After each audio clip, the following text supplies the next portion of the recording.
All right, here we go, 10.2, making inferences from a random sample. So we're gonna look at random samples still, just like yesterday, but we're gonna make inferences about them. So I can use a sample to make inferences about a population. So remember, a sample is just a quick grab of the whole group I'm trying to get information about. That's that population. So sample, quick little grab, group of people or things about the whole population, the whole group I'm trying to get information about.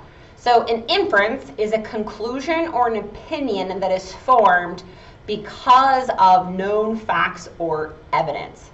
So it's kind of, an inference is kind of like when you hear like, oh, 4 out of 5 dentists say Colgate is the best toothpaste. What they did is they did a sample of dentists and then they made a conclusion based off of their evidence. So they made an inference that 4 out of 5 dentists say Colgate is best. Now, based off 10.1, we do know that data can be biased. So we don't know for sure if that data was all of the, were all of the dentists able to be pulled. So was the sample biased? Did they only ask, dentists in certain states or dentists they knew used Colgate? Or was it a biased question? Did they only give them choices like the top brands?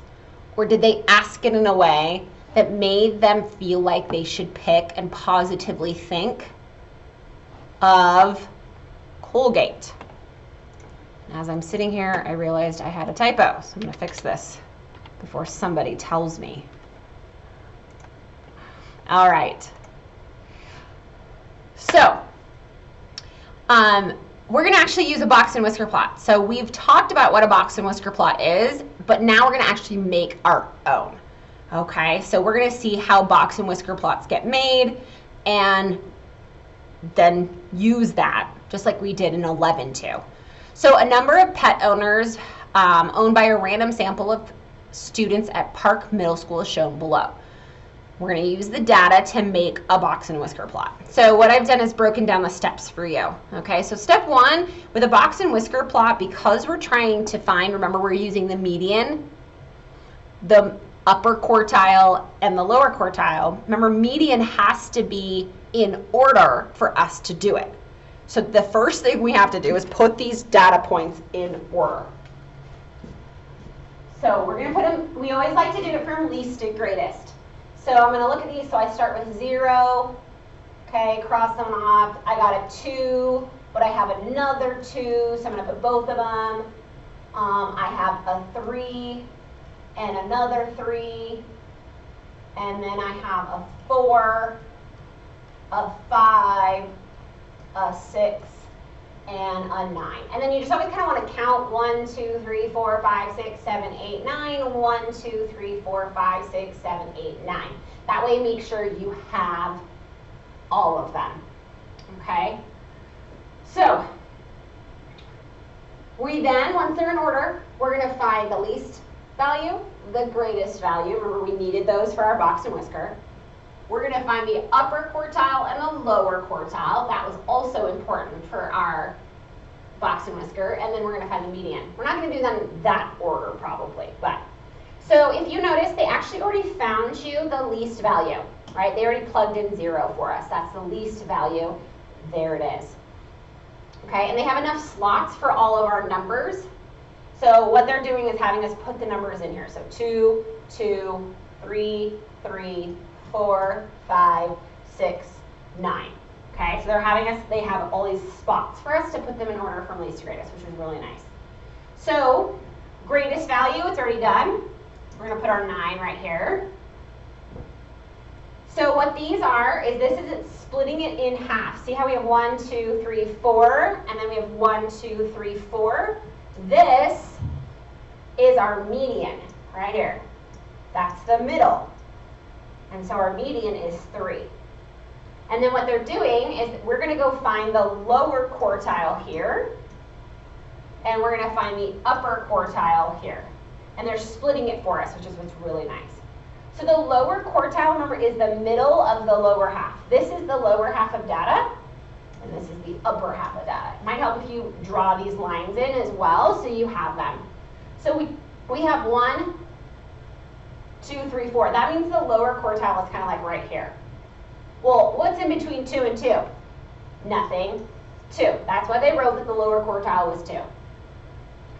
Now, if we go to the upper quartile, we have the upper quartile, drop my pen, is, they have it drawn here, but it's really kind of right here, right? It's right here. So what's in between 5 and 6? Well, the middle of 5 and 6 is 5.5. Okay, so the middle of 5 and 6 is 5.5. So we have to find the middle of the middle. All right, so we found our points. We have our least value 0.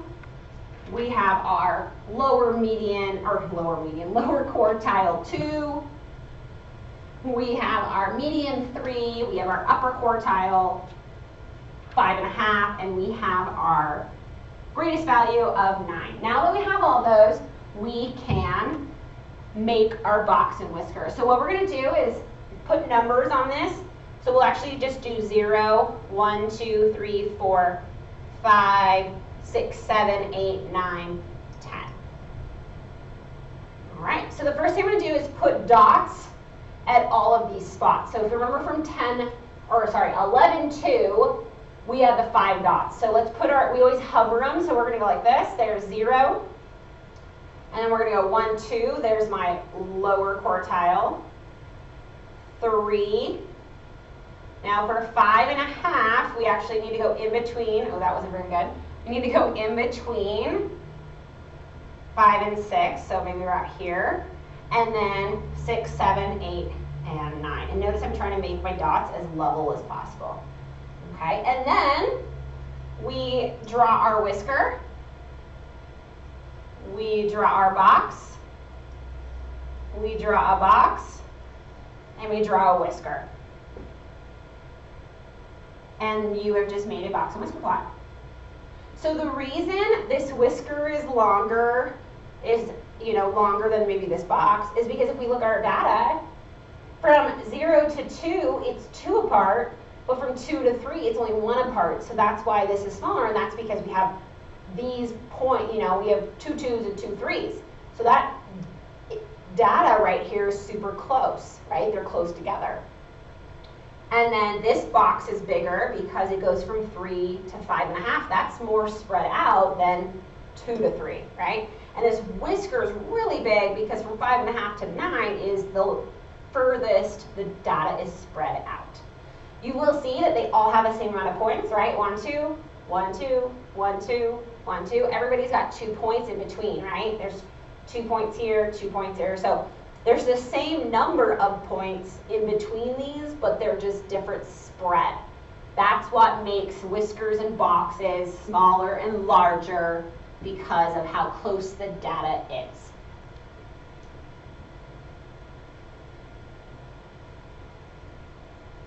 Okay, so what we're going to do is we're going to make inferences about the population of the box and whisker we just made.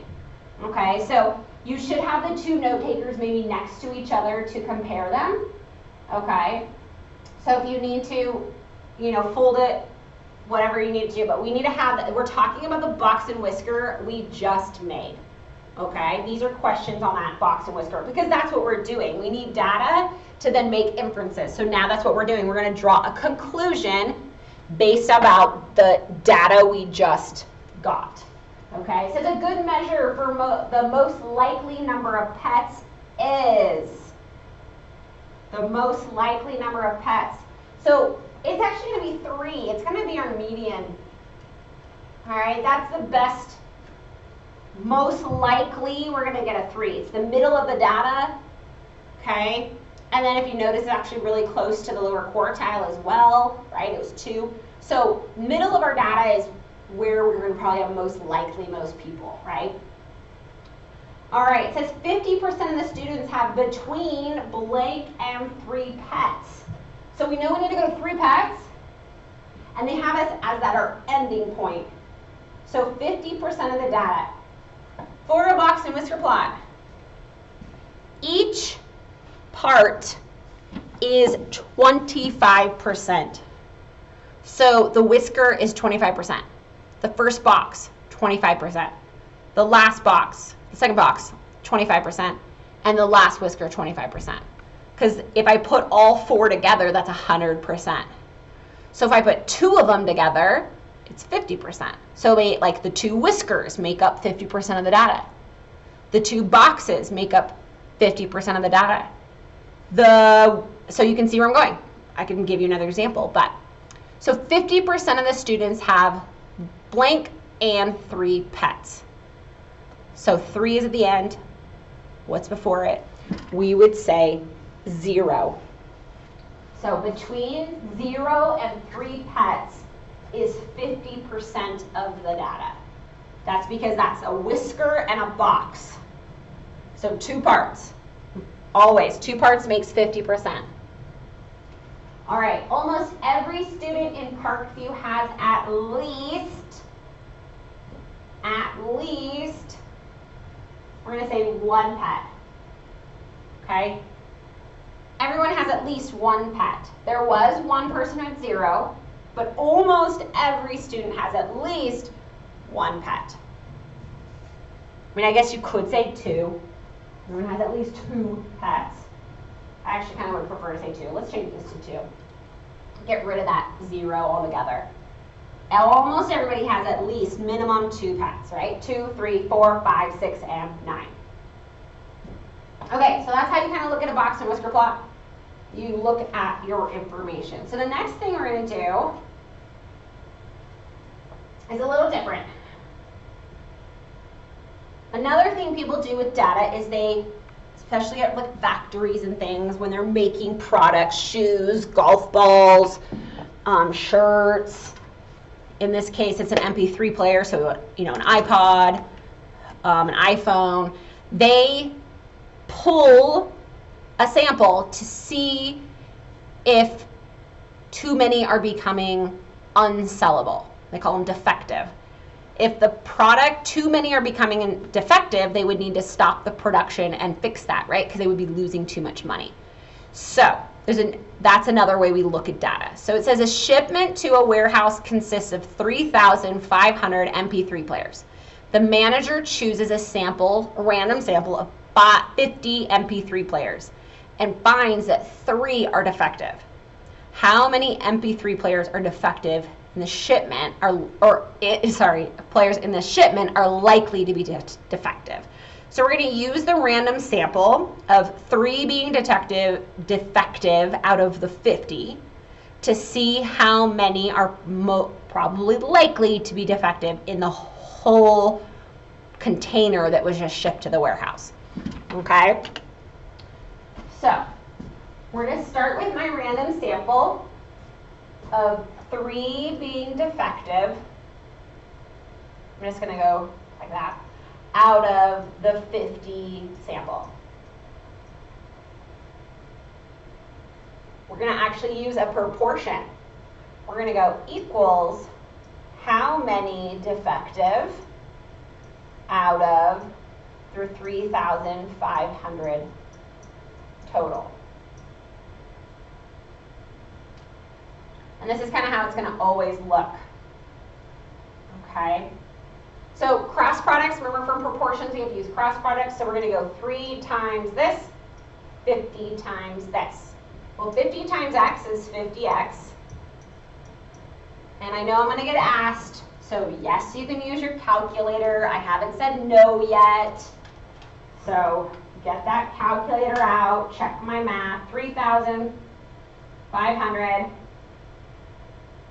times 3 gets me 10,500. Now remember from proportions, we now need to divide by 50 to solve this one-step equation. And we would say that 210 are likely to be defective, because that's what x equals.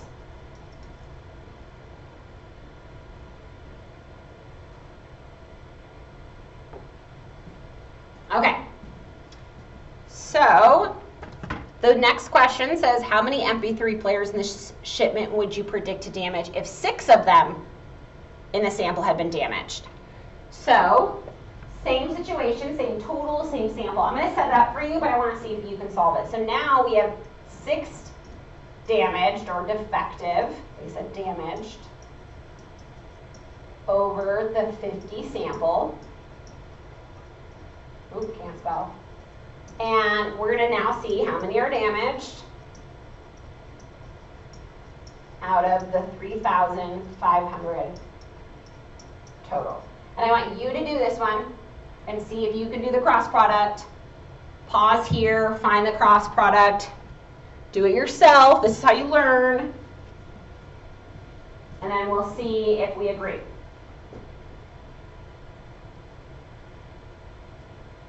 All right, so you should have gotten 50x equaled 21,000. And then you should have divided by 50. And we would have said that x equaled 420. So we would say 420 are likely to be damaged. That's kind of a lot if you think about it. So they probably will want to contact whoever made these if they have a lot of broken ones, right? That's a big difference.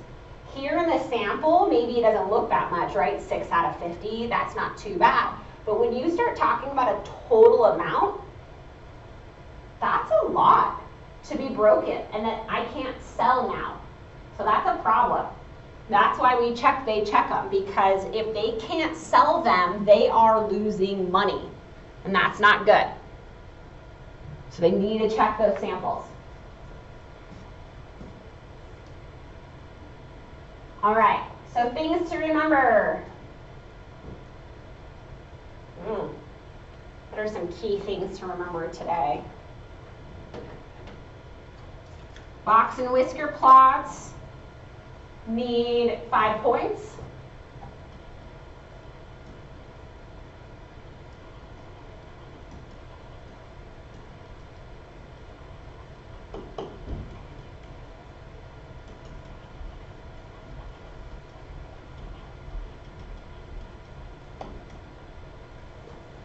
And then we can solve using proportions.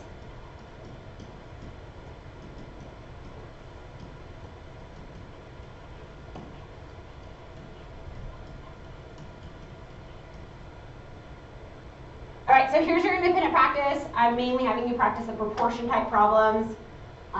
So we have a manager samples the receipts of every 5th person who goes to the line. That's a random sample. Everybody has a possibility of being the 5th person.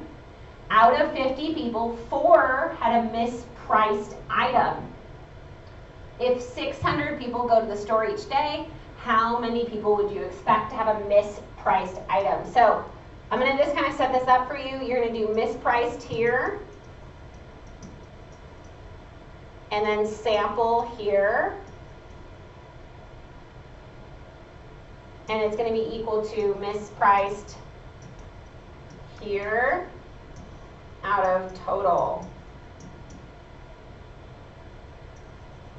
There we go. Too many T's. There we go. Okay. So set it up for you. Yes, you can use your calculator, but make sure you show the steps just like we did in our last 2 examples. All right, until next time.